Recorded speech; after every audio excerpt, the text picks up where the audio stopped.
Okay, so we just saw Chris Rock's How Not to Get Your Beep Kicked by the Police, which I thought was relevant to this. You may watch that on your own time if you want, you at home. Does that lend any light to our previous discussion? And by the way, it's a comedy routine. I don't expect it to be the wisest of things ever. But does it shed any light?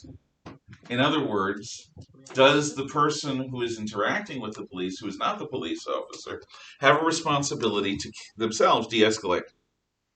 I think so. I think so. Just my opinion. Okay. Thank you. I still promised you the last word. I didn't give it. That's fine. You sure? No. Chris Rock said it better than I did. The whole point of this was that the League of God, I wasted a half hour. It's not wasted though if it's good conversation. I need more sleep. The League of Nations is not policing the world. So criminals, i.e., aggressor nations, are going to do their thing, which is be aggressive, be aggressive. And Spain is going to become the test bed for World War II. It's like the preamble, the prologue, the overture for World War II. If you want to see what's coming, look at Spain. So let's look at Spain. Before the 1930s, Spain was still suffering from the after effects of losing the Spanish-American War, where they lost Cuba, Puerto Rico, Guam, the Philippines, and a heck of a lot of pride, along with a lot of troops and ships. The Spanish Empire was truly over, and Spain had been, which had been in a state of stasis and decline and decay for centuries, just seems to be almost a failed state, stunned and wounded.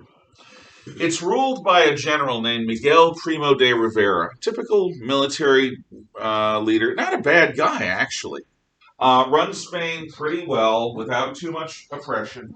Fairly popular as military dictators go.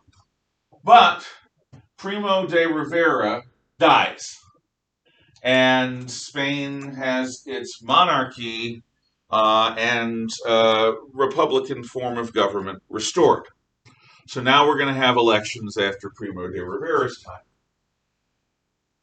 So in 1932, there's an election where a center-right coalition wins. But it's a very close-run thing, and the center-left coalition is very, very, very active, and they have many high hopes for 1936 when the next election is going to take place. Now, one other thing about Spain before we go into more detail. Spain at this time has two of the greatest philosophers on earth. One I've already told you about, Jose Ortega y Gasset, whose central dictum is you are yourself plus your circumstances, which is somewhere on my wall, I think near the front, because it's a good one. In other words, good, thank you. You cannot look at a person absent of their circumstances. Every one of us is shaped by the environment that we swim in, that we live in, that we function in. You take two genetically identical people, identical twins, raise them in different circumstances, despite their genetic identicality or close to identicality, they're going to be very different people. So, you are yourself plus your circumstances. If you're drawing an apple, what's important isn't just the apple, it's also the area around the apple that you're drawing by drawing the apple. The other is Miguel de Unamuno. And Unamuno isn't just a philosopher, he's a mystic. He is a person who approaches issues of life and death, existence and non-existence, especially the existence or non-existence of God, through an intuitive, emotional set of experiences rather than necessarily through a didactic, math-like reason. Unamuno desperately wants to believe in God, desperately wants to believe in God. Wants to believe that the universe has a purpose and an author and that life's suffering has some meaning. But he can't. He can't bring himself to believe. He's afraid of self-delusion. He's afraid of self-deception. So Unamuno's collected works among other things, are a series of him wrangling with his intense desire to believe, but his inability to get his mind to say anything other than you're just deceiving yourself. And his wrestling with faith is a wonderful thing. This is somebody who cares about this a lot and who really thinks about it deeply. And it's interesting. If you're ever interested, either talk to not Madame, Senora Bright, or talk to, or read it in an English translation, which is good. So anyway, this is Spain, sort of divided. In 1936, the Popular Front is elected. And the Popular Front is so-called, is the center-left coalition. It includes CIDA, which is an acronym for basically the Center Party, sort of moderate liberal, as in sort of like a combination of Democrats and Republicans, maybe a few more Democrats. But along with the CIDA coalition, centrist politicians, are the communists and the anarcho-syndicalists and the Basque and Catalan separatists. Now, let's talk about each in turn. We've talked a lot about the communists. What you need to understand is that just before the 1936 elections, Joe Stalin and the Comintern tell the communist parties of the world, join with moderate politicians, join with socialists, even join with Democrats, American style, and try to form center-left coalitions to prevent fascists from taking over. So this causes communist revolutionaries to join up with Democrat politicians.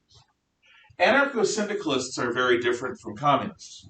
Whereas communists believe in a hierarchy, anarcho-syndicalists believe in devolving everything to local communities. You have a local community, it is an organism.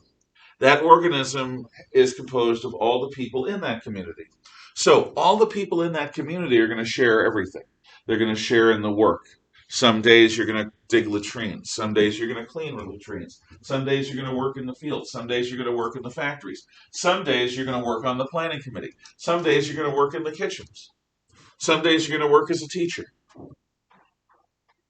Depending upon the day, depending upon what the committee says, everyone shares in all the work, and everyone shares in all the decisions. The planning committee may propose things, but in an almost Athenian-style direct democracy, people choose. In an anarcho-syndicalist commune, children are not raised by their parents. They're raised by the town. They're raised by the village.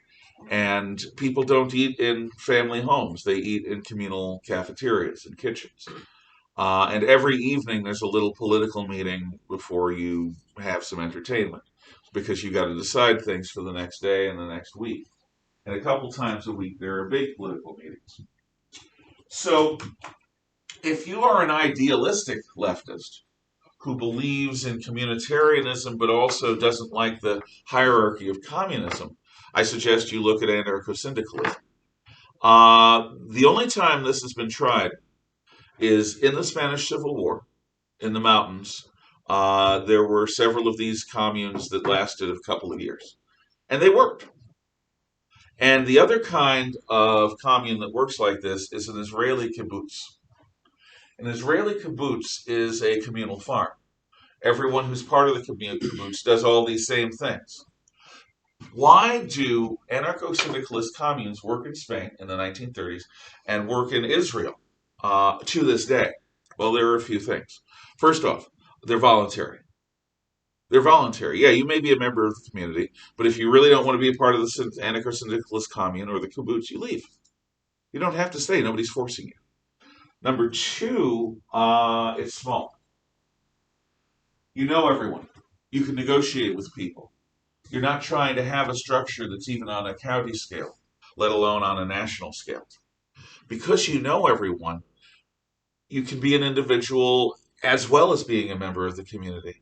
Your individuality doesn't need to be sacrificed on the altar of communitarianism. So I, about as anti-communist a person as you can possibly get, and not somebody who really thinks socialism is a great idea either, can tell you and do tell you, look up the kibbutz, Kibbutz, and look up anarcho-syndicalism, particularly in Spain, if you're wanting to find successful examples of communitarianism in modern times. The Basque area of Spain is up here in Navarre, northwestern Spain near the shore of the Bay of Biscay. Catalonia is down here near the eastern border with France and with the Mediterranean Sea. The capital of Catalonia is Barcelona. And both of these regions had desire to separate from Spain. Both of these regions were part of Aragon before the marriage of Isabella and Ferdinand, and they want their country, they want their special society. Even to this day, Catalan separatists are an issue in Spanish politics. When they win the election in 1936, and again, it's a razor-thin majority, they decide they're going to govern as if they've won a mandate. A mandate is when you get a massive majority, and it's obvious the country wants you to make real big changes. But they act as if the country wants them to make real big changes, even though they won by a razor-thin majority. So the Popular Front government, this government of the Spanish Republic, begins fundamental restructuring of the economy and attempts to fundamentally restructure society. At this point, the National Front forms. The National Front is founded by Carlists. Carlists are Spanish conservatives who believe in the Pope and who believe in the monarchy and who want Spain to go back to its glory days, like in the time of the Spanish Armada and Philip II. France has ultra-conservatives like these as well. There are also the Phalangists.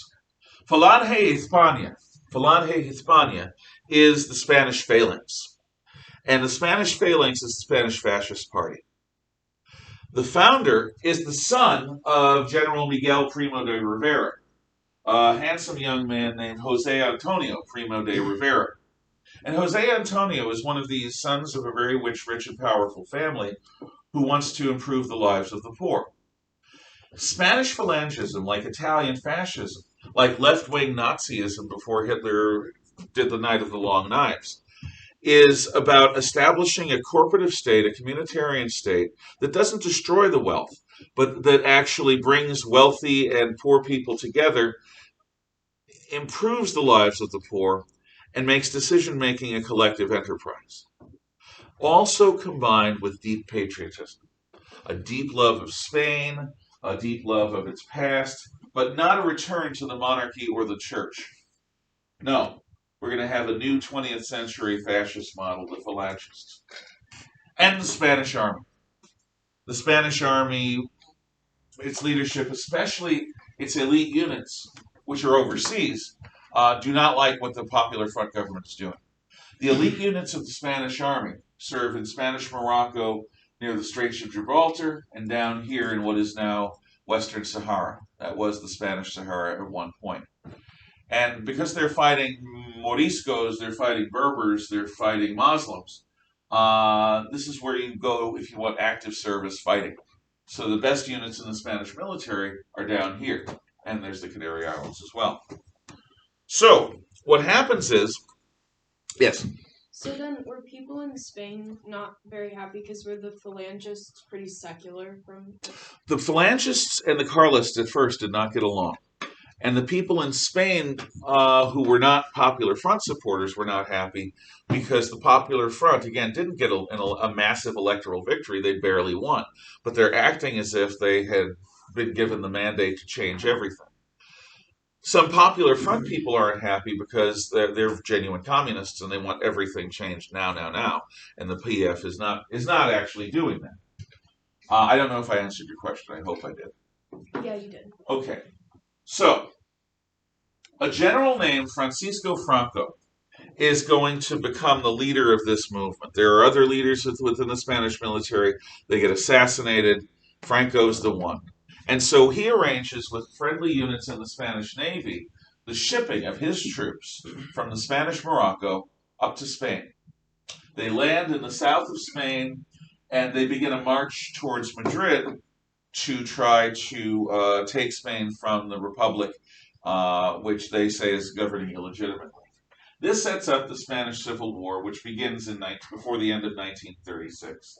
Now, the Popular Front, the Republican government of Spain, is going to be backed by the Soviet Union and by international communism.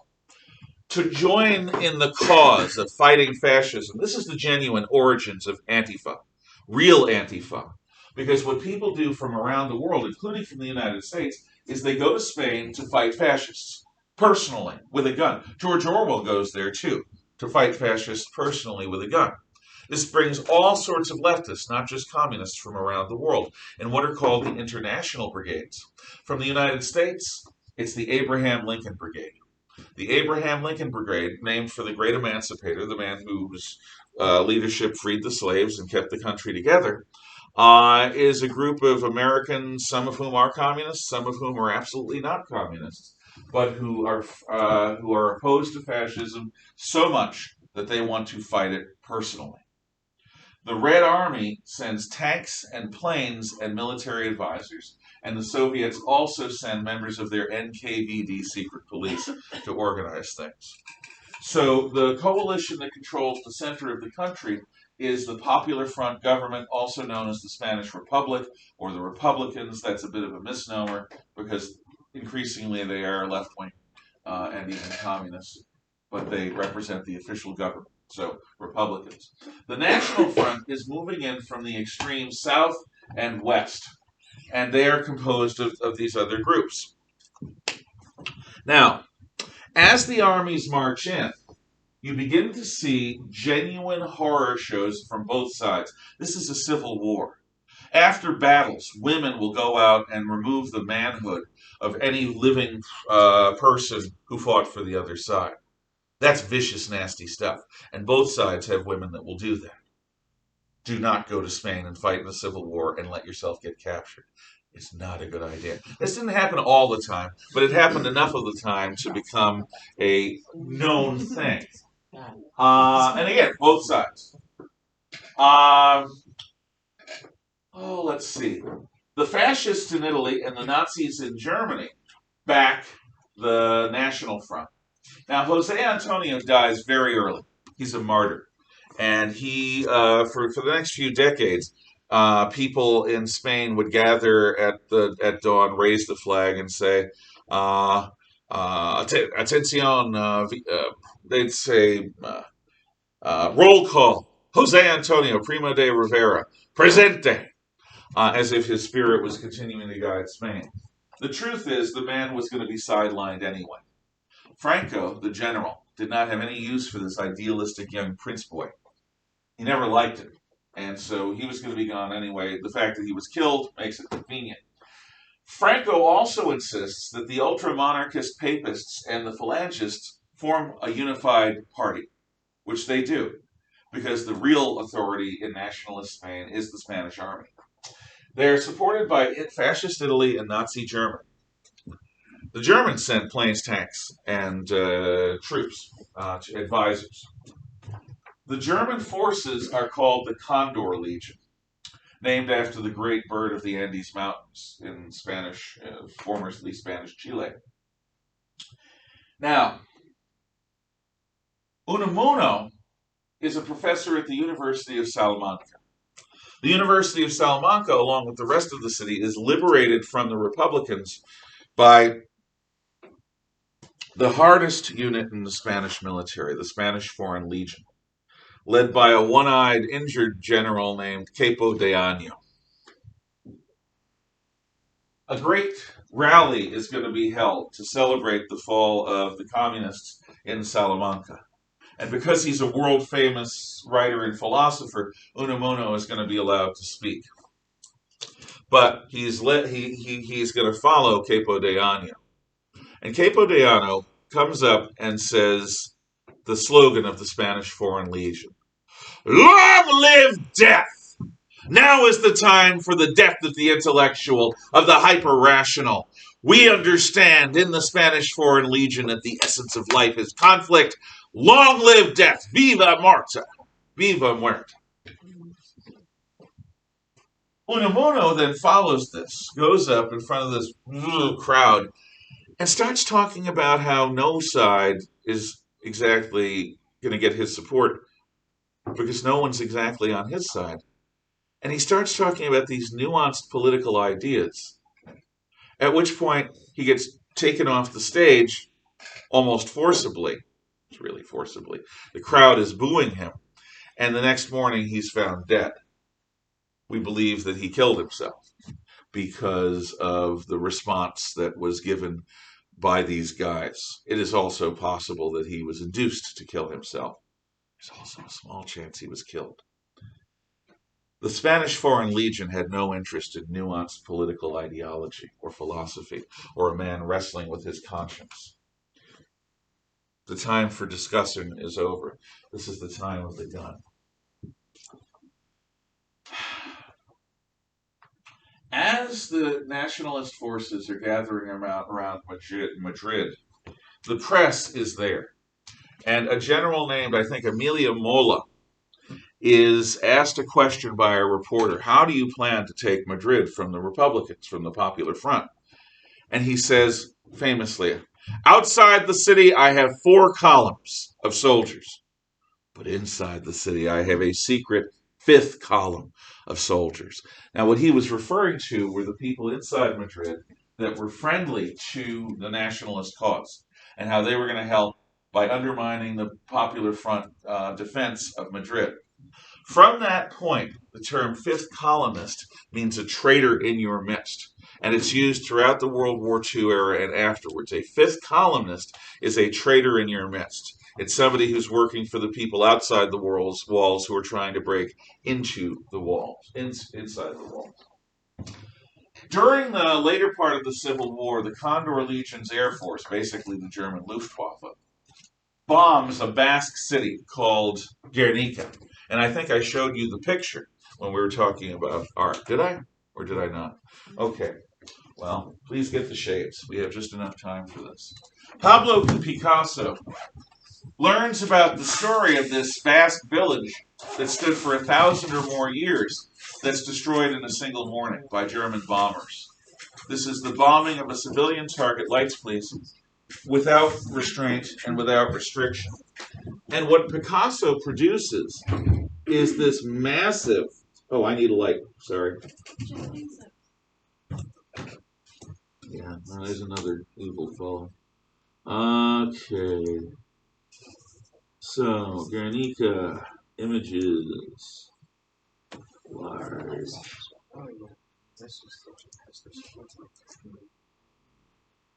This is one of the most famous paintings of the last 100 years.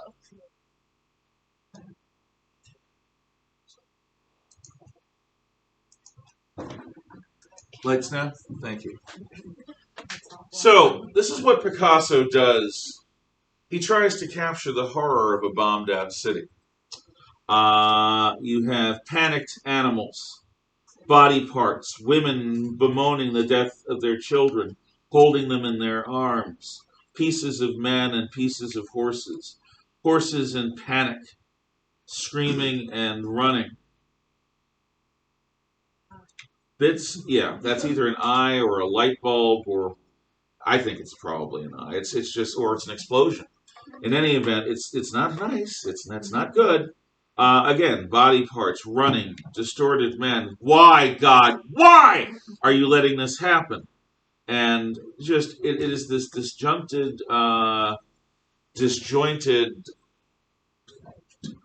disapparated image of the horrors of modern war. Guernica becomes the poster child or the poster for the Spanish Republican cause. But in the end, a couple things happen. Number one, George Orwell is chased out of Spain by the NKVD. He flees back to England because he is not their kind of communist. And this is where George Orwell, a lifelong communist, realizes that what Stalin has done in Russia is a distortion of everything he believes in about communism. Think about how horrible that would be. You have a belief that you believe in with every fiber of your being. You're willing to lay your life on the line for it. You're willing to dedicate your effort to it. And somebody actually calling themselves what you believe in takes control of a powerful country. And then they violate every principle that you stand for. That's a horror show. Orwell goes through that. So he has to flee because the NKVD want him dead because he's a dissident communist. He's a Trotskyite. The other thing is that the Soviets proxy war lose and the nationalists win.